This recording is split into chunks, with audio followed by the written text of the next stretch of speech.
Satu, dua, tiga. Selamat pagi rekan-rekan. Selamat pagi, Pak. Selamat pagi.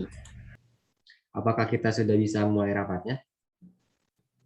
Maaf Pak, kita masih harus menunggu Berliana untuk mengikuti rapat karena Berliana yang akan membawakan rapat hari ini. Baik, saya tunggu.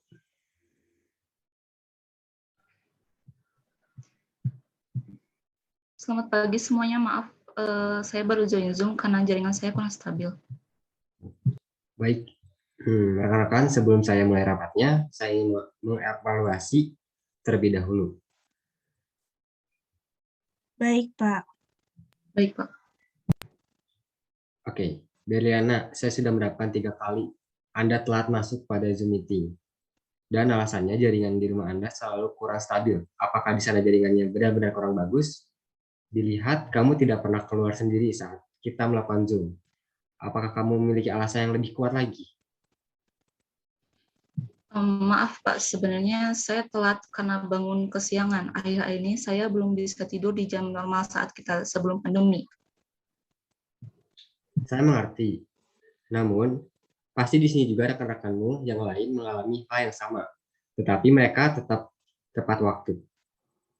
Oke, di sini saya akan bertanya kepada rekan-rekan yang lain mengenai budaya di dalam organisasi. Ada yang bisa menjawab? Baik, Pak. Izin memberikan pendapat. Dalam budaya organisasi, melibatkan seluruh anggotanya dengan pengalaman filosofi, ekspektasi yang mengandung nilai di dalamnya seperti pekerjaan, interaksi, hingga ekspektasi yang terwujud di masa depan. Jawaban yang bagus. Saya ingin mengetahui fungsi dan peran di dalam budaya organisasi ini. Ini, apakah kamu bisa menjawab? Baik Pak, menurut saya di dalam budaya organisasi memiliki fungsi seperti meningkatkan adanya rasa kepemilikan dan loyalitas setiap karyawan di dalam perusahaan, digunakan sebagai alat untuk bisa mengorganisasikan setiap anggota, lalu meningkatkan kekuatan nilai suatu organisasi, dan dijadikan sebagai mekanisme dalam mengontrol perilaku di dalam lingkungan pekerjaan. Itu saja mungkin. Jawaban yang bagus. Apakah ada jawaban yang lain?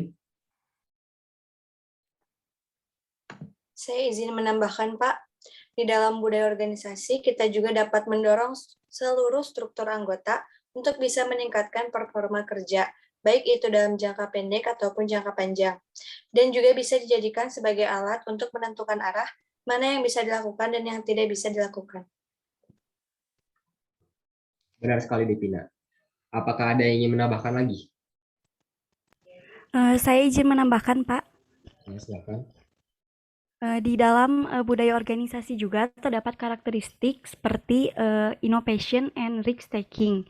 Inovasi dan juga pengambilan risiko merupakan suatu tindakan dalam melakukan inovasi dan mampu mengambil risiko di dalam proses inovasi itu sendiri. Dan yang kedua ada attention to detail. Perhatian yang lebih pada berbagai hal secara detail, artinya adalah organisasi mengharapkan para anggotanya untuk mampu bekerja lebih detail, analisis dan juga tepat pada sasaran. Yang ketiga ada outcome orientation. Orientasi dalam hal manfaat artinya pihak manajemen harus memiliki orientasi atau fokus pada hasil atau manfaatnya dan tidak hanya fokus pada proses dalam memperoleh hasil yang diharapkan.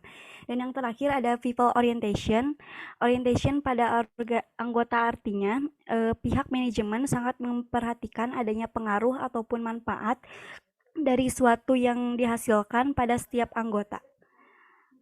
Mungkin segitu, Pak. Izin menambahkan juga, dalam karakteristiknya terdapat team orientation, yaitu tim artinya tindakan memprioritaskan kegiatan kerja dalam organisasi berdasarkan tim tersebut, bukan secara individu saja. Dan yang selanjutnya terdapat aggressiveness atau agresivitas adalah suatu kondisi di mana setiap anggotanya akan cenderung lebih kompetitif dan juga agresif. Dan yang terakhir terdapat stability, yaitu di mana kegiatan organisasi tersebut akan lebih fokus menjaga status quo sebagai lawan dari perkembangan. Mungkin sekian, Pak. Baik, terima kasih. Nah, rekan-rekan semua, bagaimana budaya tersebut bisa terbentuk?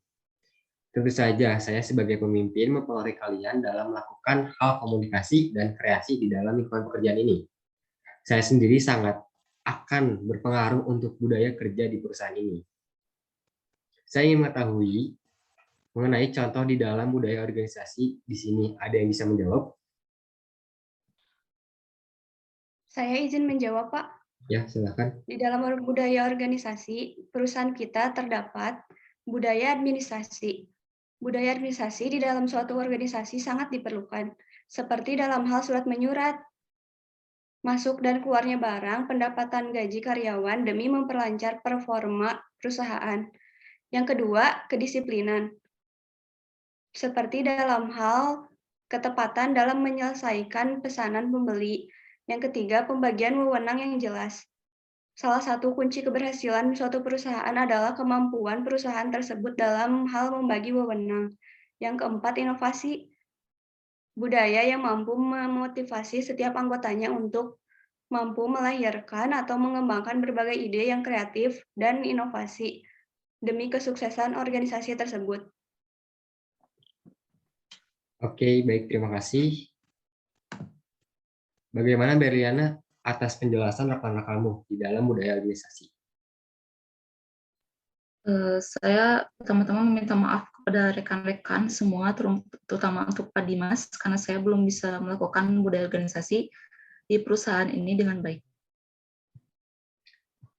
Saya memaklumi Anda dengan kondisi pandemi seperti ini, pasti tidur kita menjadi tidak teratur, badan mulai lelah, menjadi kurang bersosialisasi dengan sekitar. Saya yakin, sekali lagi, hampir seluruh anggota di sini merasakan hal yang sama. Karena saya juga merasakan hal yang sama. Saya rasa kita semua juga merasakan hal tersebut. Namun, mungkin saya dan rekan-rekanmu yang lain dapat membiasakan diri dari mulai tepat waktu, itu juga budaya organisasi. Yang kita tanpa sadari, namun telah menghasilkan manfaat yang baik.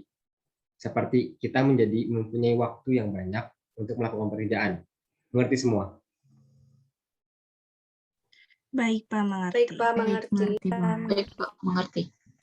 Oke, mari kita mulai rapatnya saja.